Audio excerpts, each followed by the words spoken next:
श्रद्धेय महानुभावों,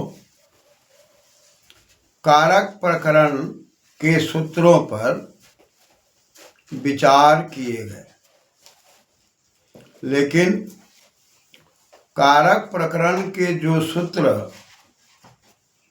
संज्ञा करते हैं, संज्ञा होने के बाद विभक्ति प्रकरण के सूत्रों के द्वारा फल की प्राप्ति हो रही है।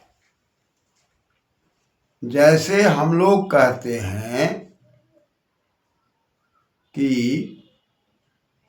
ध्रुवम पाए पादानम,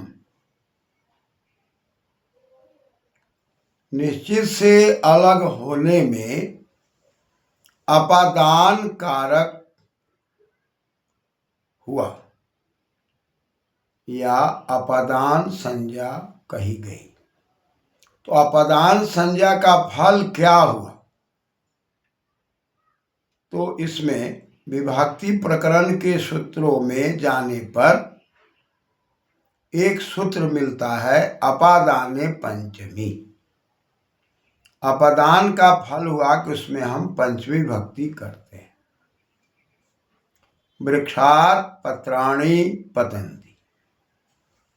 यहाँ पर यह विचार करना है कि वृक्ष को जैसे ही कारक प्रकरण के सूत्र ध्रुवम पाए पादानम अपादान संज्ञा करते हैं, तुरंत उसका फल विभक्ति प्रकरण से अपादाने पंचमी सूत्र से पंचमी के प्रत्यय की ओर संकेत करता है।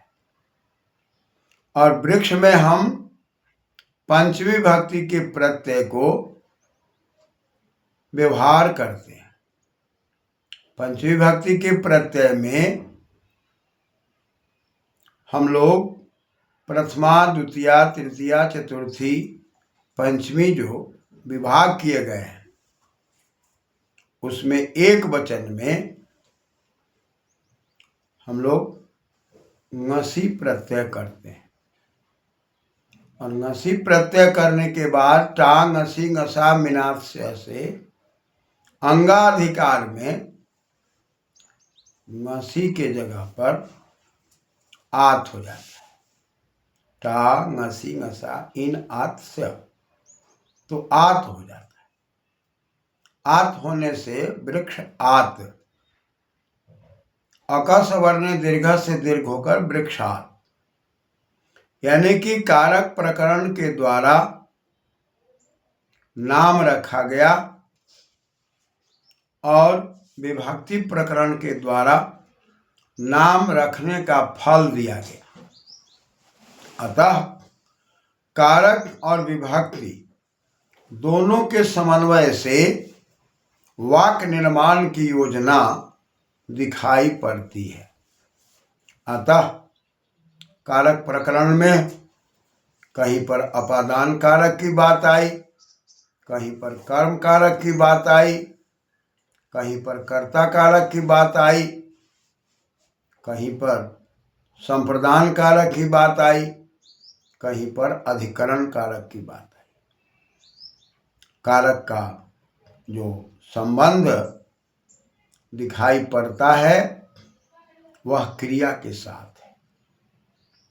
क्रिया के साथ संबंध दिखाई पड़ने में बात आ रही है अनभिहिते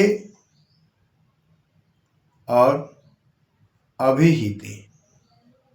यहाँ से विभक्ति प्रकरण शुरू हो रहा है और विभक्ति में उसका विभाजन हो रहा है।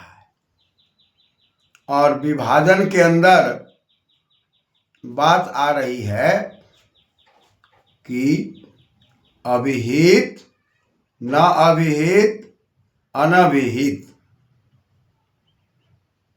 कहा नहीं कहा।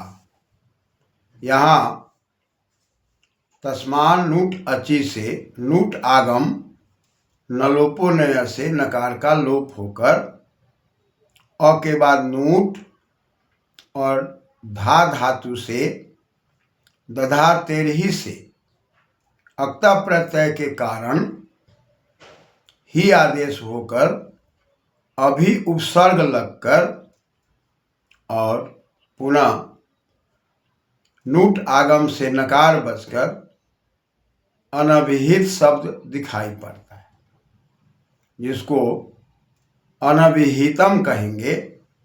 और न अभिहितम अनभिहितम न कहा गया वह अनभिहित है।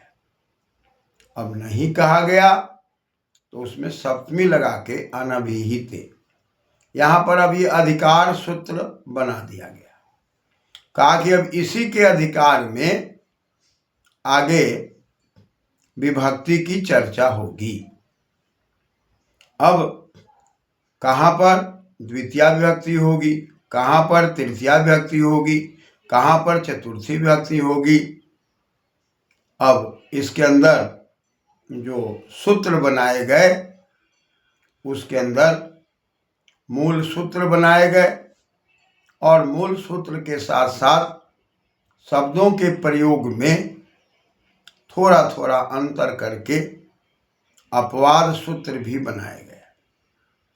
जहाँ पर मूल सूत्र से काम नहीं चलेगा वहाँ अपवाद सूत्रों की बात आएगी, यानी कि एक सामान्य सूत्र होंगे और एक विशेष सूत्र होंगे। तो अनभिहिते के अधिकार में पहला सूत्र कर्मणि द्वितीया बनाया गया और कर्मणि द्वितीया सूत्र में कर्मण से सप्तमी में कर्मणि कहा गया और द्वितीया विभक्ति की बात कही गई कि कर्म कारक में द्वितीया विभक्ति होगी। कब? तो कहा गया कि अनभिहित होगा तब। अनभिहिते कर्मणि द्वितीया विभक्ति भवति। अब कर्म अनभिहित है या कर्ता अनभिहित है, तो इस पर विचार करेंगे। तो कर्ता यदि अभिहित है तब क्या हो रहा है और अनभिहित है तब क्या हो रहा है। तो यहाँ पर यदि हम वाक्य लेते हैं देवदत्तः विद्यां पठति, यहाँ पर पठति का जो तीप है यह तीप प्रत्यय तिंग के अंदर आता है, अतः तिंग प्रत्यय से देवदत्ता का बोध हो रहा है। इसमें समानाधिकरण है, तिंग प्रत्यय और देवदत्त दोनों को समान अधिकरण समान आधार माना गया है। ऐसी परिस्थिति में रामः पठति, राम पढ़ता है। क्या पढ़ता है? विद्यांग पठति। अब यहाँ पर पठति का समानाधिकरण राम है, अतः राम में प्रथमा विभक्ति बताई गई। प्रातिपदिकार्थ लिंग परिमाण वचन मात्रे प्रथमा। शब्द के अर्थ बताने में लिंग में, परिमाण में, वचन में, संख्या आदि में प्रथमा विभक्ति की बात कही गई। तो विभक्ति के विभाजन में जो प्रत्यय है उस प्रत्यय में क्रिया बनाने के लिए तिप झी सिप स्थ मिप वस्मस आदि प्रत्ययों की बातें कही गई है, जो ये 18 प्रत्यय है। और एक वचन की विवक्षा में द्वे कयोर द्विवचनाई का बचने से एक वचन की विवक्षा में तिप की बात आ रही है और कर्तरी शब्द से कर्ता कारक में सप विकरण की बात आ रही है। अनुबंध आदि लोप होकर पठ अति पठति लट लकार में, वर्तमान लट से लट लकार में, लट में लकार की जगह पर ये तिप्त झी प्रत्यय में से एक वचन में ति पाकर पठ अति पठति शब्द जो क्रिया के रूप में दिखाई पड़ रही है, क्रियते क्रिया जो किया जा रहा है काम, यह पठती किसको कह रहा है? तो यह कर्ता को कह रहा है। ऐसी परिस्थिति में विद्या को नहीं कहा जा रहा। विद्या शब्द कर्तुरीप्सितमं कर्म, कर्ता की अत्यंत इच्छा है तब वह कर्म है। और कर्ता की अत्यंत इच्छा जब कर्म है तब यहाँ पर विभक्ति प्रकरण के अधिकार सूत्र अनभिहिते का अनुवर्तन कर्मणि द्वितीया में करने के बाद अनभिहिते कर्मणि द्वितीया विभक्ति भवति। न कहा गया यानी कि तिंग ने राम को कहा। राम का तिंग से प्रथमांत संबंध दिखाई पड़ता है। विद्या का संबंध कर्ता से है, तिंग से नहीं। अतः कर्ता की इच्छा कर्म है। ऐसी परिस्थिति में अनभिहित कर्म होने से विद्या में द्वितीय विभक्ति का अम आकर सुऔजस अम औसस, सुऔजस प्रथमा विभक्ति है, अम द्वितीय विभक्ति है।